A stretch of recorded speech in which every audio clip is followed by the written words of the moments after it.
Hello.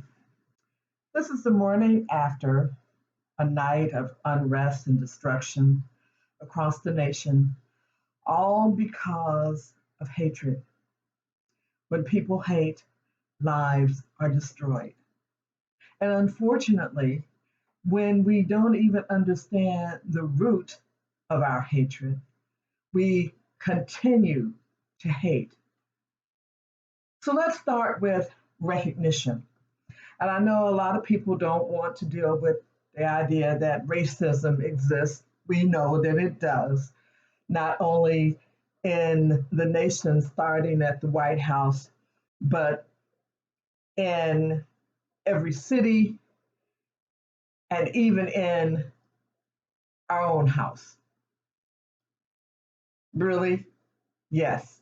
Let's start with our own house, okay? Because here's the thing. I want you to look at this. Stop the hate. We're all Americans, one race, the human race. When we bleed, everybody's blood is red. And I want you to understand something. I'm not trying to have this conversation with anyone with a written speech because no matter how many speeches I write, how many books I write, how many poems I write, until people are willing to listen, to reason, and understand, this has to stop. And it has to stop when we all get to a place where we acknowledge the truth. The truth is racism exists. And unfortunately, many people perpetuate the hate because they saturate their children with it. I want you to think about that. You can challenge me. I dare you. I dare you to look in the mirror and see what it is that you think makes you better than anybody else. And this is black and white. Now, I understand that we have a history in this country. You know, the Constitution wasn't written with black people in mind because we weren't counted as people. And many of you won't even recognize that fact. So let's start there. Black people were brought to this country involuntarily, in chains, in ships, locked away like animals. Let's start there. And it was white Europeans that went to the continent of Africa who perpetuated this thinking that black people were less than human. We're not. We are just as human as anybody else. So until we understand where the hatred stems because of privilege of skin tone, we're never going to be able to deal with the real problem. We have to deal with the problem, and the only way we can deal with the problem is to recognize there is one. You don't think I know what I'm talking about? Look at what's going on in the country right now. Now, I'm angry because a man was killed, murdered, broad daylight, with witnesses, and it was a black man. And it was one of many black men who've been killed by white officers. So don't get me wrong. I'm not hating white people because of what some do. I'm simply pointing out the obvious. And until we see the obvious, we're never going to be able to come to a place where we are able to treat each other with respect and dignity and love. I know what I'm talking about. I was raised in a very racist environment in West Virginia. Some of you may understand that, some of you may not. But this is the thing that we have to get to. Until we understand history and are able to apply the lessons learned in history, we are bound to repeat the stupidity because we won't acknowledge history. Let's move a little further. European white people came to this land mistreated, abused, and slaughtered the native inhabitants. And some people are ignorant enough to believe that Native Americans are not Americans. Well, I don't like the term Native Americans. I like the term Native inhabitants because they were here before this land was called America. And if you don't think I know what I'm talking about, check out a history book. Now, this is the problem. People don't want to read, they don't want to understand history, they don't want to acknowledge history, and they don't want to acknowledge the fact that they have been taught to hate. You've been taught to hate. A baby doesn't come into this world knowing hatred. It's taught. It is learned behavior. And for those of you who don't want to acknowledge that you are a racist, let me ask you this one question. When you see me, do you think you are better than I am simply because your skin tone is different? When you hear me, do you think that you are better than I am because I am a Black woman speaking to a nation of people of all ethnic backgrounds? See, there's a problem in this country, and it's called privilege. Black people don't have privilege because we have never been in a position of power. Therefore, if we have no power, we have no privilege. And I'm here to tell you something today. Until we stop thinking that a skin tone that's not Black, not brown, gives you privilege and superiority over everybody else, we're never going to get past the hatred that exists in this country simply because of skin tones. This is a really simple matter. It is black and white. There are no shades of gray. You either understand what I'm saying or you don't. You either hate Black people because of what you've been taught or you don't. You either hate white people because of what you've been taught or you don't. It's a real simple matter, people. We need to understand what racism is all about. Can you truly look at yourself in the mirror and say you don't hate because of your skin color? I'm going to tell you something. Right here in East Point, I moved here because of the diversity. I love being around all types of people. And I know there are some who hate the fact that Black people ever moved to East Point. But you know what? That's a problem that people need to get over. Now, I'm not saying that just because we're Black, you have to kiss our behinds because you don't need to do that and we don't need to kiss yours. A little graphic for some, especially when you think, oh, Mary Hall-Rayford wouldn't say that. Yes, she would. She would say a lot worse. But I have a little more respect for myself to not say the things I really feel like saying. I hate stupidity.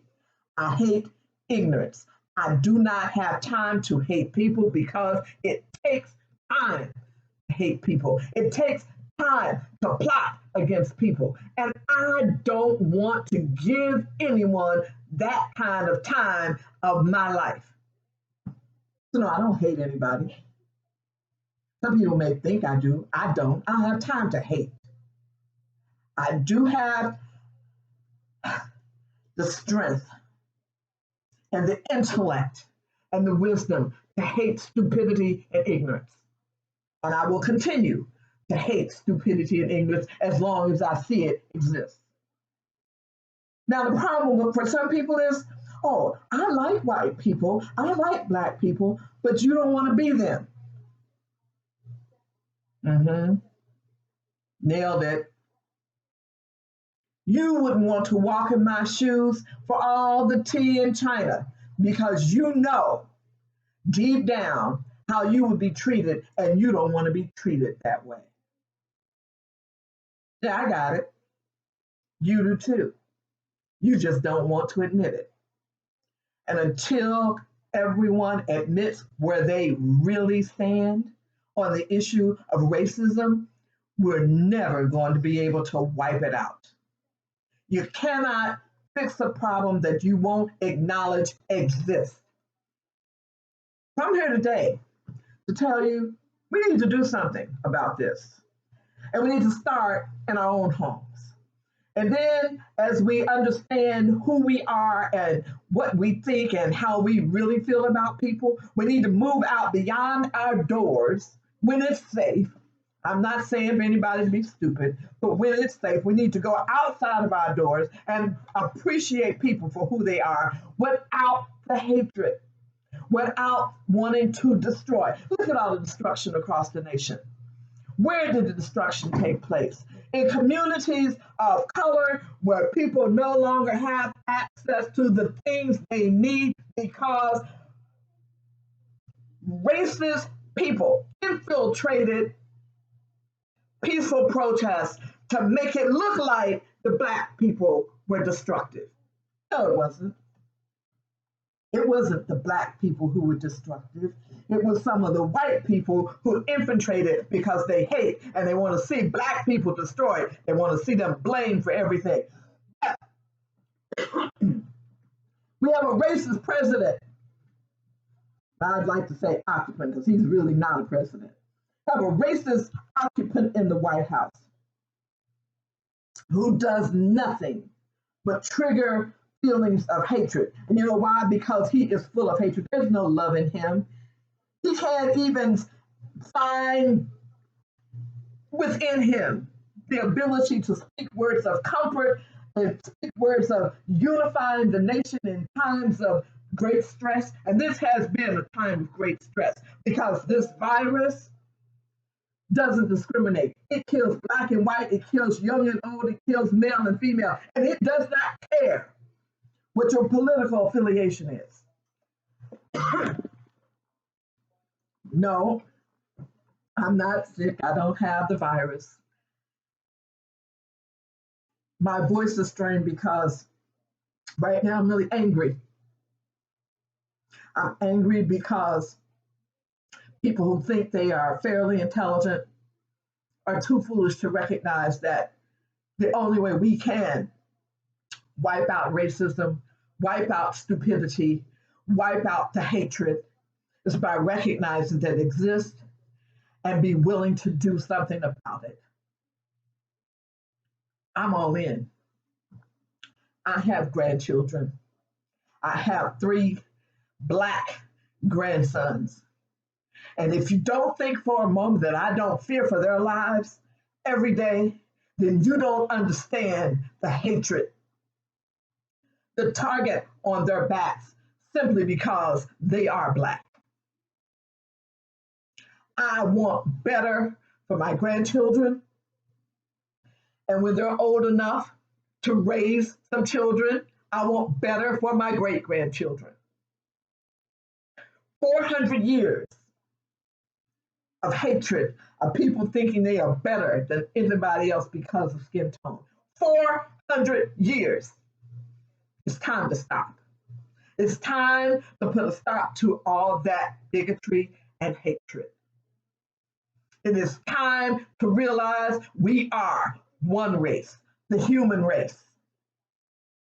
And it's time to figure out how we come together, sit down, and have a rational, reasonable conversation about how we move forward with everyone working together to have a better nation and life for everyone. We have to do that.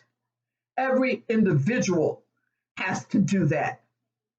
But in order to do that, we must look at one another. Are you better than me? I don't think so. Am I better than you? I don't think so. But until we get to that place, realize we are all in this together. We only have one planet. And right now we're destroying it. Greed, corporate greed, the desire to maintain the wealth in the hands of a few and not care about the poor. This is what's causing the problem in this nation. The fact that we think that some are better than others. We are not. Yes, I do have an education, and I've even been maligned because I know how to use standard English. But you know what? I really don't care. I don't give a flying fig for all you black folks who don't know how to use standard English and think I'm trying to be white. I'm not trying to be white. I know who I am. I am a strong black woman, and nothing you say about me will ever change that. Now, if you really understood who I am and what I've been through, if you've been on my journey, then you'd understand how I got to a place where I understand I don't have to be white to be strong. I don't have to be white to stand up and speak out against all the stupid stuff I see. I don't have to be white to do anything other than go in some places because of other people's hatred, not mine. The black people are just as ignorant as some white people. Yeah, I know who you are, and you know I know who you are. You came into the city to infiltrate, to start problems where some didn't exist. And now that you've gotten here, you don't know what to do. Let me explain something for people. I understand why some white people wanted to support a black candidate because you don't want to be called a racist. I get it. And I understand why some black people wanted to support black candidates. You wanted somebody of color to be in a position of leadership. Well, in East Point, that has not been achieved because the one thing you thought about was a black person, but you didn't think about a qualified black person. Until we have qualified black people sitting in positions of leadership, authority, and responsibility, nothing is ever going to change because they have a personal agenda and it's all about them. It's not about everybody. Hate me if you want to, see if I care. People have hated me for a lot less. And it still does not bother me. I'm going to speak truth no matter what happens. And it's not out of hatred. It's not out of envy. It's not out of jealousy, none of that. Because see, first of all, I am who I am. And I love who I am.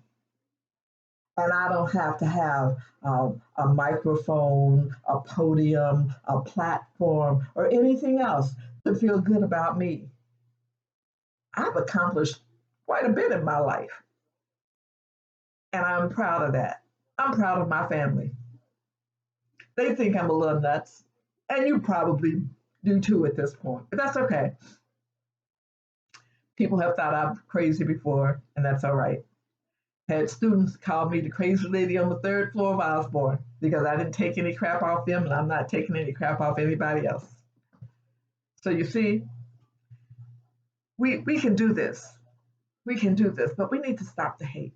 We need to understand wisdom, the wisdom that comes from experience, life experience.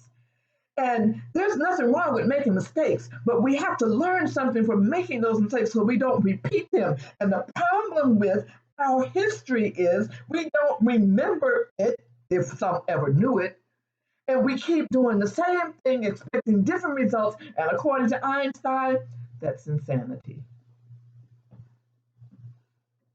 We cannot keep doing the same thing the same way, expecting a different result. We need to come together, learn how to communicate effectively, talk to one another, and not talk at one another.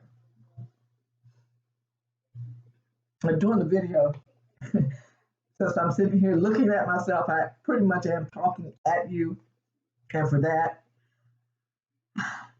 maybe a change in tone would help you to understand I'm really trying to talk to you.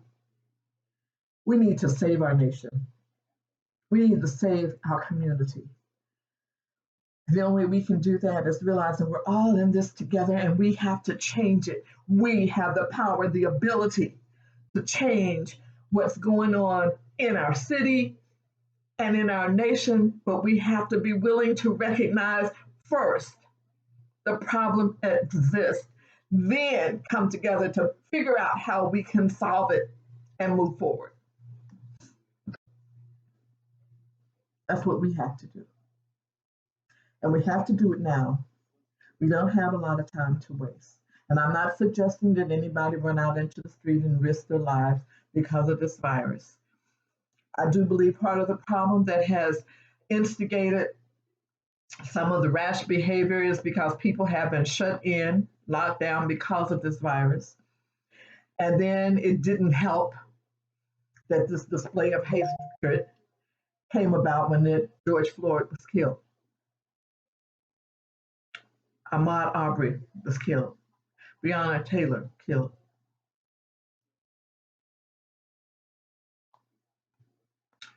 Who's the next Black person that's going to be killed by a white cop? Extreme force use when it's totally unnecessary. How are you going to feel about that? How would you feel if it was your son, your father, your uncle, your brother, laying on the street and you can't breathe because they can't breathe? How are you going to feel about that? I hope you feel strongly enough, angry enough, appalled enough to finally speak up, speak out, and be willing to come together as one group of people, one race, and say to one another, we cannot do this any longer. I'm willing to stand with you, stand by you, and speak up for you to put an end to the hatred that exists in my immediate environment and encourage others to spread that same notion so that none of us ever have to deal with this again. Because until we do, it's going to happen again and again. The real question is, where will you be? Where will your child be? What will be stopped from existing? We never know the potential of some of our children because they're going to get caught up in hatred and be shot down like animals. And I'm telling you right now, I know some of you listening might have that Confederate flag flying in front of your house, on your truck, on your vehicle, whatever. That Confederate flag is a symbol of hatred, and you know it, and you need to own it.